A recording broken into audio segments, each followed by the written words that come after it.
నమస్తే welcome to 6 TV నా పేరు శాలిని బులెటిన్ అప్డేట్స్ చూద్దాం ఏపీ అసెంబ్లీలో సీఎం చంద్రబాబు వైసీపీ అధినేత జగన్ పై మరోసారి తీవ్ర విమర్శలు గుప్పించారు గత ప్రభుత్వ హయాంలో పోలీసుల అండతో వైసీపీ నేతలు ప్రజాస్వామ్య పునాదులపై దాడులు చేశారని సీఎం ఆక్షేపించారు శాసనసభలో శాంతి భద్రతలపై శ్వేతపత్రం విడుదల చేశారు ఈ సందర్భంగా సీఎం చంద్రబాబు కీలక వ్యాఖ్యలు చేశారు గత ప్రభుత్వ పాలనలో ప్రజాస్వామ్యం అపహాస్యమైందన్నారు ప్రభుత్వ కక్ష సాధింపు చర్యలకు పోలీసులు ఆయుధంగా మారరన్న ఆయన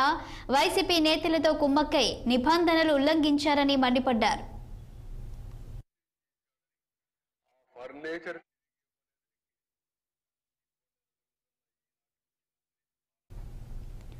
ప్రధానంగా మహిళలపై అసభ్య పోస్టులు పెడితే వదిలిపెట్టమన్న చంద్రబాబు ఎన్డీఏ సభ్యులు ప్రభుత్వాన్ని ఇబ్బంది పెట్టే పరిస్థితి తీసుకురావద్దని సూచించారు శాంతి భద్రతల విషయంలో ఏపీని అగ్రస్థానంలో నిలబెడతామన్నారు రాజకీయ ప్రేరేపిత కేసులపై సమీక్షిస్తామని తెలిపారు అక్రమ కేసులు పెట్టిన అధికారులను శిక్షించేందుకు సిద్ధమని ప్రకటించారు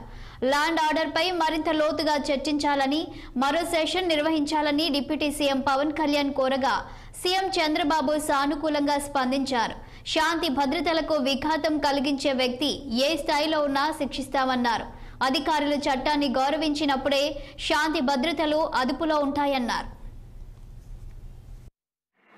ఎంత దారుణంగా చేశారంటే ఇక్కడే స్పీకర్ గా పనిచేసినటువంటి కోడెళ్ల శివప్రసాదరావు అందరూ కూడా ఆయన్ని పల్నాడు పులిగా పిలిచేవారు అందరికంటే ధైర్యస్తుడిగా పిలిచేవాళ్ళు అలాంటి వ్యక్తి మీద 18 కేసులు పెట్టారు నేను అడుగుతున్నా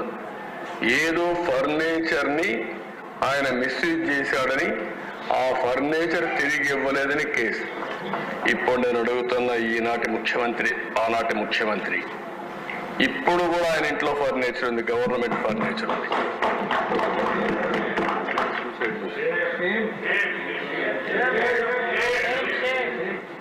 అంటే కనీస సాంప్రదాయం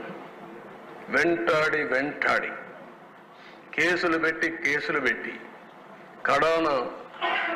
నేను ఇంక బ్రతకలేని ఈ అవమానంతో ఆత్మహత్య చేసుకున్నాడు కోడెళ్ల శివప్రసాదరావు ఇది ఈ నాగరిక ప్రపంచం నేను చాలాసార్లు ఇక్కడ మంత్రులుగా ఉన్నాం నేను కూడా ఎప్పటి నుంచో చూశాను ఫర్నిచర్ అనేది చాలా చిన్న విషయం